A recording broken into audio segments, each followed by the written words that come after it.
ये पेट में फिर से कुछ गड़बड़ी की आशंका हो गई। उनका पेट दुखने लगा।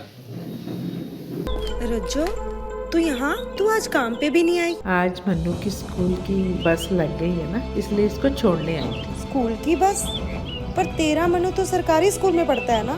हाँ जी दीदी, अब सरकारी स्कूलों में 200 बसें चल पड़ेंगी, जिसका फायदा मेरे मन्नू जैसे 10,000 बच्चों को होगा। सरकारी स्कूलों ਨੂੰ भी बहुत शानदार ਬੱਸਾਂ ਅਸੀਂ ਦੇਵਾਂਗੇ। ਪਹਿਲੇ ਬੈਚ ਵਾਸਤੇ 20,000 ਬੱਚੇ ਦਾ ਅਸੀਂ ਪ੍ਰਬੰਧ कर रहे हैं। जब हमारी ही सरकार ने हमारे ही विभागों को यह बताया कि कोरोना के समय में जो आपदा विभाग से जो राशियां विभिन्न विभागों को दी गई, जिसमें सबसे बड़ी राशि सबको ही जानते हैं कि स्वास्थ्य विभाग को दी गई। उसके अलावा भी गृह विभाग को, पुलिस को, समाज कल्याण विभाग में, कृषि में जैसे जैसे जरूरतें पड़ी उस वक्त जीवन भी बचाना था और जीविका भी बचाना था, उसमें राशि खर्च की गई। और उस राशि का जब मिलान किया गया तो कुछ खर्च में अनियमितताएं विभाग को मालूम चला। ये बहुत स्वाभाविक चीज है कि उस वक्त के जो परिस्थितियां थी, वो परिस्थिति पैसे से नहीं आकी जा सकती थी। लेकिन चूंकि ये आम जनों का पैसा है, आम जनों के लिए पैसा है, तो उसका प्रॉपर अकाउंटेंसी तो होना ही चाहिए। और हम सबको जानते हैं कि हमारी पिछली सरकार, इसके पहले भी मुख्यमंत्री हेमंत सोरेन जी रहे, कभी भी अकाउंटेंसी में या इकोनॉमिक स्तर पर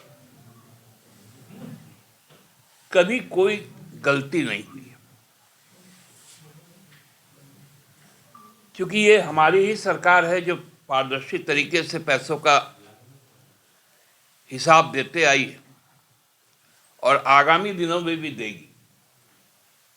इसलिए सरकार ने यह निर्णय लिया कि विभागों से उसका हिसाब ले लिया जाए, और वो लगभग काम अब पूरा भी होने वाला है, जब पारदर्शी तरीके से सारे चीज सामने आ जाएंगे। लेकिन भाजपा को इसमें दिख गया कि भाई इसमें क्या क्या हो गया। मैं भारतीय जनता पार्टी के नेताओं से बड़ा विनम्र अनुरोध करूंगा। संसद में उनके बहुत सारे सदस्य हैं जो झारखंड से भी गए हैं चुनकर, जिसमें मंत्रीगण भी है। थोड़ा आप लोग पीएम केयर फंड का भी हिसाब ले लें। अचानक से पीएम केयर एक फंड तैयार हो जाता है, एक ट्रस्ट तैयार हो जाता है, और वो नॉन अकाउंटेबल हो जाता है।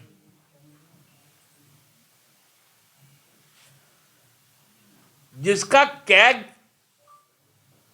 ऑडिट नहीं कर सकता, आप उसका हिसाब नहीं ले सकते। ये पीएम केयर फंड में कितने पैसे आए,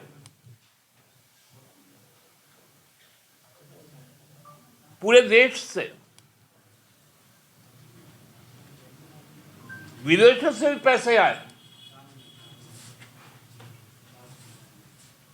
पहले तो इलेक्ट्रोल बॉन्ड के बारे में बात हुई। जब सुप्रीम कोर्ट ने हस्तक्षेप किया तो जब वो सामने खुल कर आया तब भाजपा का घोटाला सामने आ गया।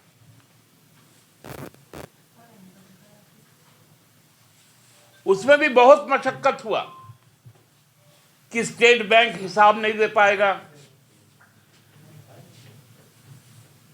जैसे ही उनका कान ऐठा गया, स्टेट बैंक का हिसाब भी आ गया, कंपनियों का नाम भी आ गया।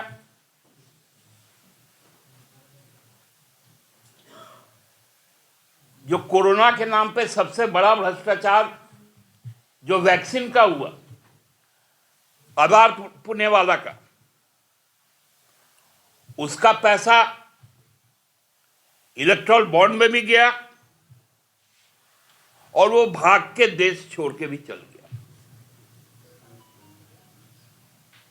सीरम इंस्टीट्यूट पुणे का। तो पीएम केयर फंड में जिनका जिनका धन लगा, वैसे कौन लोग हैं, उसका ब्यौरा कब जारी होगा?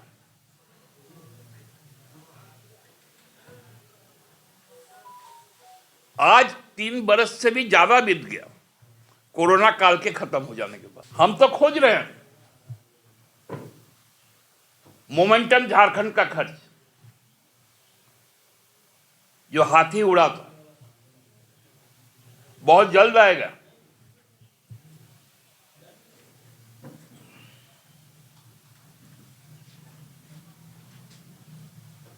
आप अपना नेता नहीं खोज पा रहे विधानसभा के अंदर।